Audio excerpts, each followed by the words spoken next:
Hello, welcome once again to session number 3 of the Iowa High School Athletic Association and the Iowa Girls High School Athletic Union 2025-26 Basketball Officiating Training Series.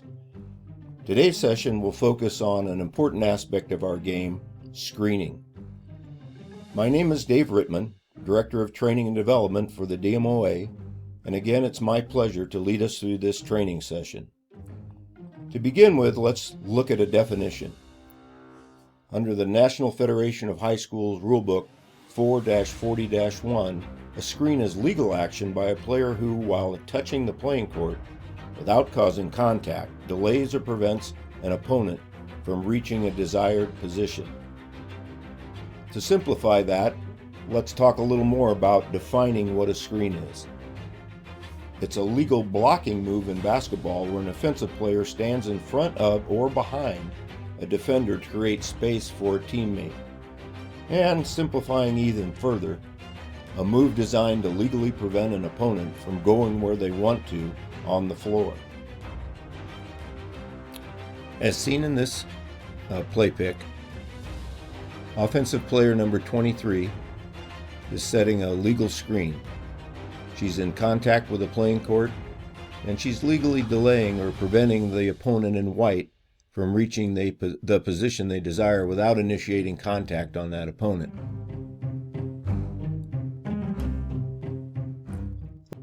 Let's break the rule down a little further by establishing the requirements or differences of the screener on a stationary opponent within that opponent's visual field from the front or side as compared to a stationary opponent that's screened from the back outside their visual field or on a moving opponent. For a stationary opponent, when the screen is set within the opponent's visual field from the front or side, the screener's requirements include the following. They may face in any direction. They must be stationary. They must stay within their vertical plane. This is to avoid that infamous elbow chip or that extended knee. They must ensure their feet are no more than shoulder width apart unless the contact by the defender occurs on the torso of the screener, in which case a stance with feet wider than shoulder width is considered legal. They may set the screen anywhere short of contact. Let's explore that last point a little further. Short of contact means short of contact. Probably the most abused restriction on a screen that we see in our games is when the screener initiates contact on the opponent, which is illegal. Next, let's look at the restrictions on the screener on a stationary opponent from the back of that stationary opponent outside the opponent's visual field or on a moving opponent. In these cases, the restrictions on the screener include the following. They may still face in any direction, but they must be stationary except when the screener and the player being screened are moving in the same direction on the same path. The player behind is responsible for contact if the player in front slows or stops. This should not be confused with what we've seen in games where the ball handler dribbler is weaving up the floor in an attempt to initiate contact with a defender and benefit from a foul call. Contact that occurs in that instance with a legally established defender is a player control foul and should be called accordingly.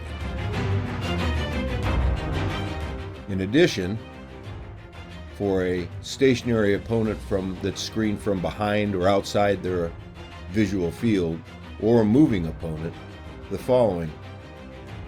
Must ensure that their feet are no more than shoulder width apart, again, unless that contact by the opponent occurs on the torso of the screener, in which case a stance with feet wider than shoulder width is considered legal. And finally, that screener must allow the player being screened sufficient time and distance to stop and change direction. Simply put, we can't penalize a defender and expect them to stop or change direction if we don't provide the necessary time and distance for them to do so. The rules are designed to respect and protect both offense and defensive players. So how should we specifically define sufficient time and distance? Well, on a stationary opponent, when we set a screen outside their visual field, the screener must allow the opponent at least one normal step backward before contact occurs. However, a reasonable amount of time and distance on a moving opponent, the screener must take into account the speed of the player that they are screening. Depending on how quickly the opponent is moving, the screener will need to set the screen at least one or two normal strides from the opponent to meet that sufficient time and distance requirement. Screens that are set outside an opponent's visual field may result in inadvertent contact that could be severe, as seen in this series of play clips. The black ball handler dribbler's teammate at the top of the key is providing necessary time and distance based on the speed of the defender and sets a stationary screen. The result is severe contact, which in this case should be ruled inadvertent and legal. As long as the following two conditions are met, the contact would be ruled as incidental. If the opponent stops or makes an effort to stop and go around the screen as soon as it occurs, or the screener is not displaced if he has the ball. When an opponent is screened, they must make an effort to avoid contact by stepping or going around the screen. While our focus to this point has been on the requirements of the screener, National Federation of High School Rule 4-40-8 defines the requirements of the defender. Simply, a player may not use the arms, hands, hips, or their shoulders to force through a screen or to hold the screener and then push the screener aside in order to maintain a guarding position on an opponent. Contrary to the rules of the defender making an effort to avoid contact by stopping or going around the screen, in this diagram we see the black defender on the left grabbing the screener and holding them, and on the right the defender number 13 in white shoving the screener out of the way. Both of these illustrations are illegal contact by the defense and should be called accordingly. Let's take a look at a video clip that demonstrates this illegal contact on the defender. Watch the player in white as a defender pushes through a legally established screen, correctly called by the official as a pushing foul against the defender. Let's watch that again.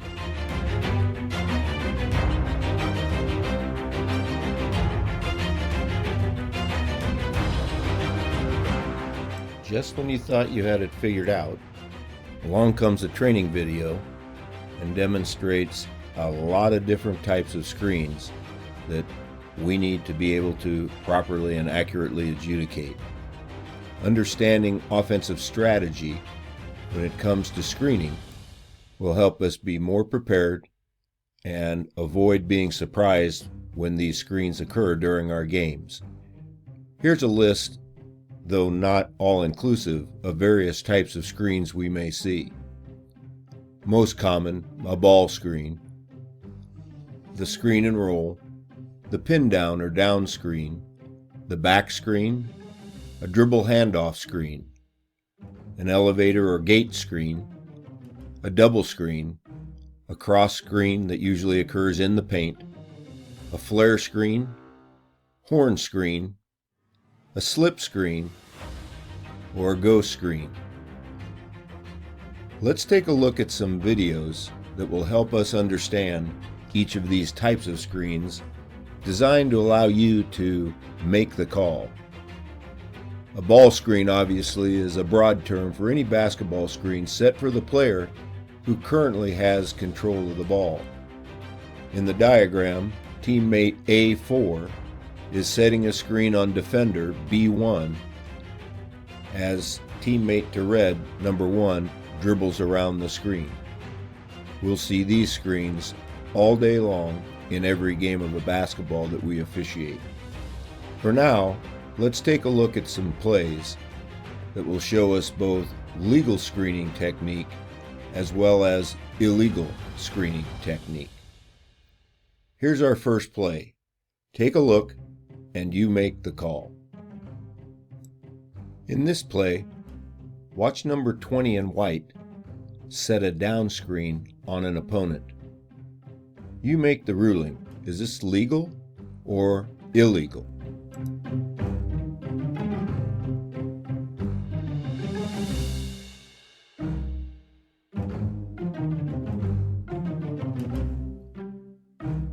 Pay special attention to whether or not this screener is within her frame legally, with feet shoulder width apart or wider.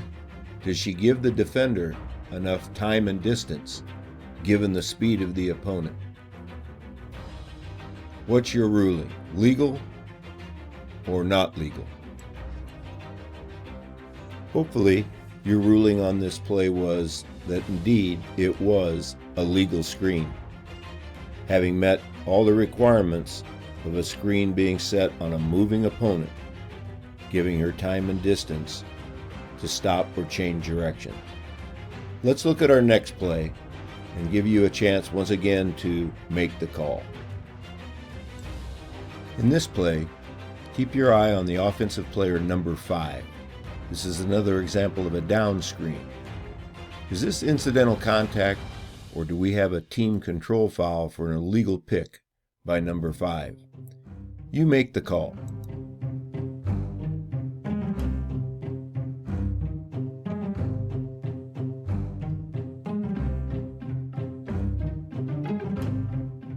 Let's see it again in slow motion.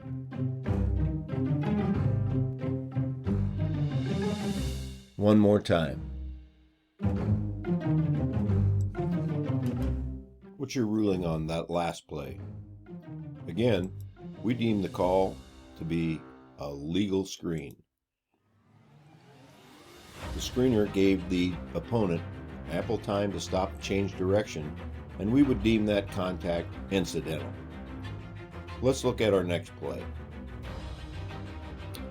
Would you rule this screen and roll a legal play or an illegal pick? Let's take a look. In this play, let's pay attention to the post player setting a screen straddling the three-point arc, about to help the ball handler dribbler number 3 in white. Pay attention to his screen. Also make note of the calling official's mechanics. We'll discuss those at a later time, but for now, give me your ruling on whether this screen is legal or illegal.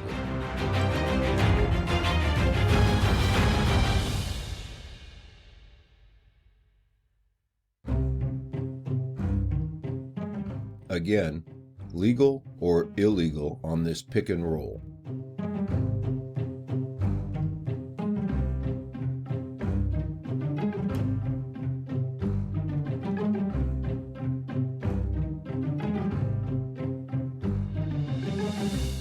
How do we feel about that last play?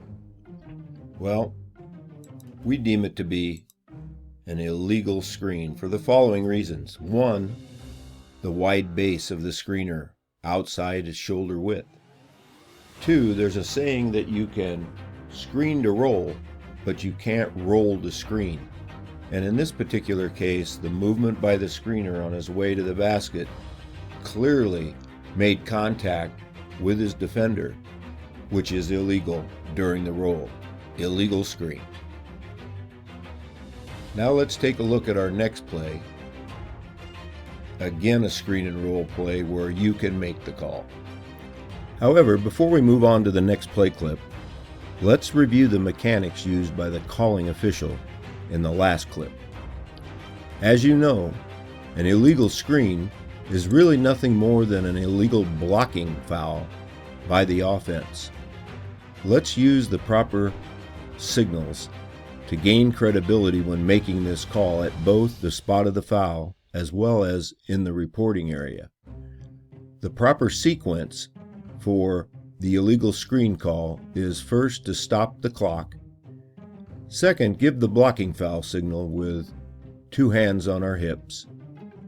Then the team control foul, signal number 36 as shown in this diagram. Next would be the directional signal to indicate to the teams, the coaches, the fans, and your partners which direction we'll be going. And last but not least, let's remember to indicate the spot of the throw-in to our partners as we resume play. The key, slow down. It's imperative that we demonstrate proper mechanics when making this call. Now let's move on to our next play where you can make the call. Some plays are more difficult than others. Practice makes perfect. The more we study both the rules and watch plays similar to the one we're going to see next, we'll improve our judgment to make the right call. In this clip, watch the screening action of the highlighted player, and then as she rolls to the basket. Would you deem this a legal pick and roll, or is this an illegal screen?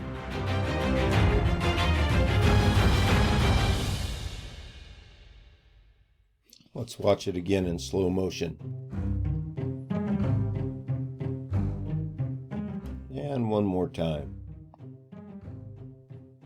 What are your thoughts? Ours are that on this play, it's a marginal play, one we would call 50-50.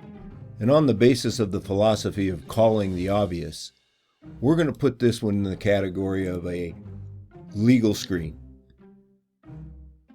If you rule this play to be an illegal screen, the important thing is to demonstrate confidence in both your mechanics and your reporting of the foul, being able to, when necessary, defend the call that you made using rulebook knowledge.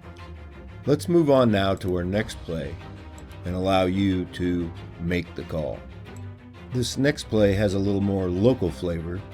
Let's see if you recognize the teams, but more importantly than that, let's make sure that you recognize whether we're talking illegal or legal screening technique. Watch the action of the white offensive player at the top of the key in her screening action. Did the calling official get this one right? You make the call.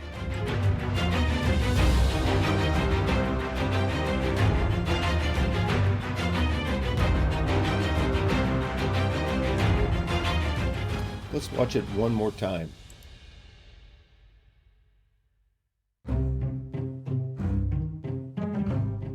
Did the calling official get this one right? Well, we can all agree that those were not proper National Federation of High School Mechanics for an illegal screen call.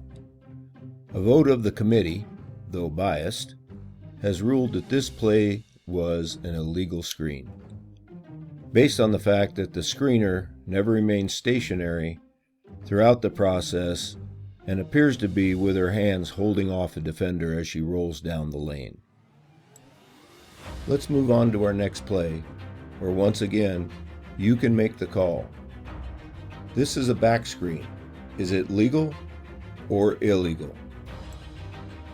Here's a great example of a back screen that we frequently see during our games. These can occur anywhere on the court, typically, however, around midcourt, often in transition, or during the initial setup of the offensive set by post player or bigger forwards. You make the call, is this legal or illegal?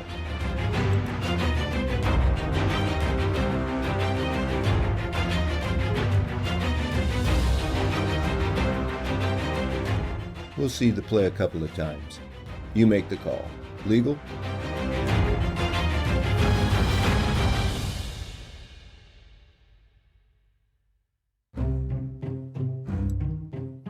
I don't think we'll have much argument on this one, as the screener gave time and distance necessary for the defender to stop or go around the screen. She was stationary, and her stance was no more than shoulder width apart. Because of that, we would rule this a legal screen. Let's take a look at this next play type that's becoming more and more common in our game today.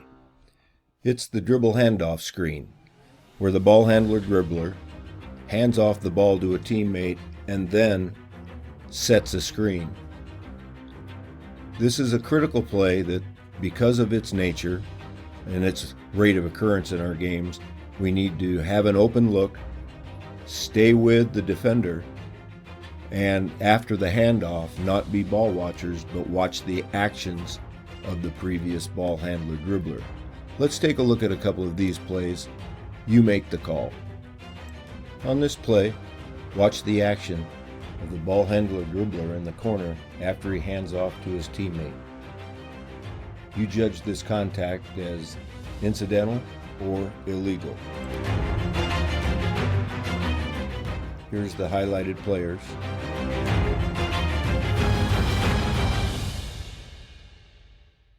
We'll watch it a couple more times.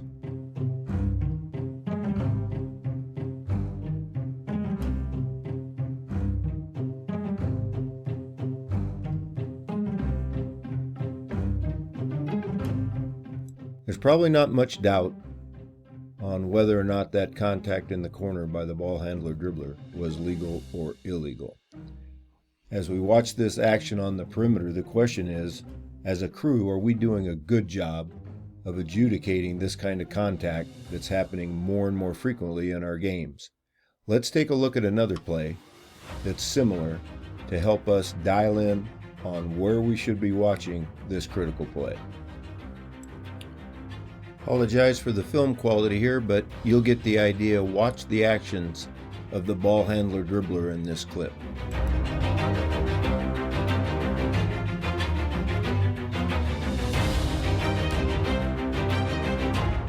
We'll watch it again. Did the official get this one correct?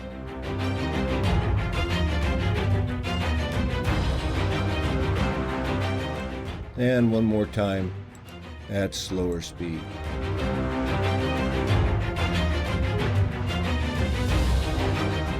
Common play in our game today on the perimeter.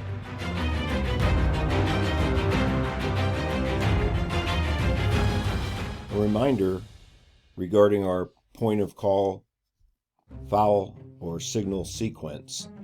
Let's use Federation approved mechanics that begin with a closed fist to stop the clock, a blocking signal, followed by the team control signal, and a directional point, followed by a spot throw-in designated by the calling official. Great call. Let's improve our mechanics. Here's another look during the same game on a similar play. Let's increase our awareness of this perimeter illegal screen. Good call by the calling official. Before we end this video training session, let's take a look at one more play, commonly known as the elevator screen. Take a look, you make the call, and then we'll close with some final comments. As we'll see, in an elevator screen, the offense typically runs this play from a throw-in on the baseline, where two offensive post players set up initially at the elbow, and the shooter is positioned around the top of the key behind the double screen. As the defender of the shooter attempts to play solid defense on this throw-in, the elevator doors, the two teammates of the shooter, close, pinning the shooter's defender outside the elevator doors, unable to play good defense. Let's take a look and evaluate this play based on the basic and required screening principles applied to a moving opponent.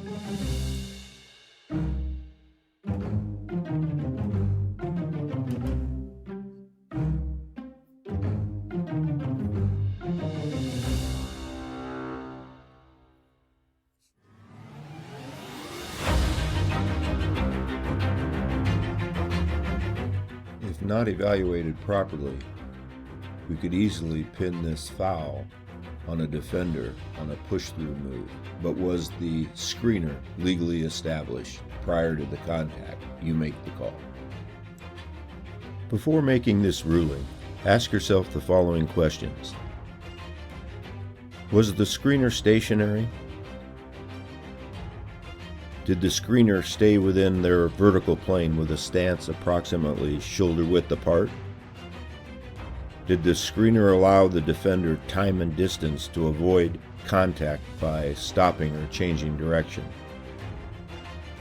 We believe that the screener failed in at least two of these requirements, and therefore we would rule this call an illegal screen. We feel that the screener was neither stationary, nor did they allow their opponent the time and distance necessary to change direction or avoid contact.